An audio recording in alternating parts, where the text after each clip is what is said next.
Are you Team Electric or Mechanical fan? So here's where I'm at with the Mark IV build. I almost didn't do this update because it was just so chaotic. But then I realized maybe a lot of you can relate to this. Today I'm replacing some pulleys and this radiator and fan. Well, maybe.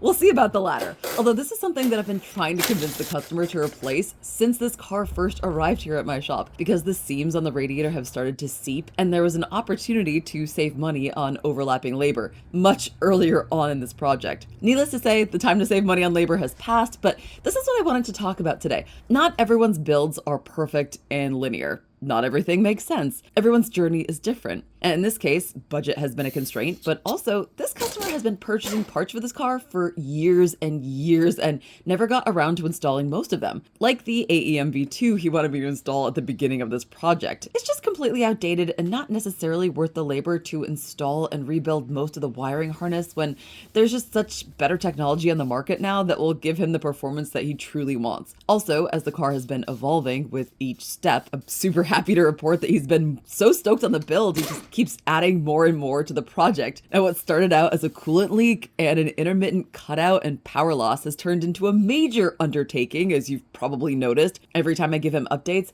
he wants to do even more, which honestly is a huge compliment to my work, but often involves a lot of me going backwards at times. Things I tried to convince him to do at the beginning, he didn't really think was worth it until I showed him what the car was capable of becoming. He picked up this pulley kit used at a bargain price, so I'm happy to install the high quality used parts, but of course I only warranty my work and not the parts when I'm not the supplier. But I was not expecting this radiator and fans to come in. And I have to say, I'm not a fan. The quality just isn't there and the fitment is poor. Seriously, this radiator actually doesn't fit at all. I'm gonna have to hack up the radiator support and the mounts to get it to sit flush, and I'm really not willing to do that. Plus, the labor alone would be more than a high-quality CSF or Mishimoto radiator, and I personally prefer the mechanical fan. So once again, we're gonna end up going backwards here. So what do you think? Team Electric fan or Team Mechanical fan? I'm hoping I can get him to keep the mechanical fan and the beautiful factory shroud, but we'll see.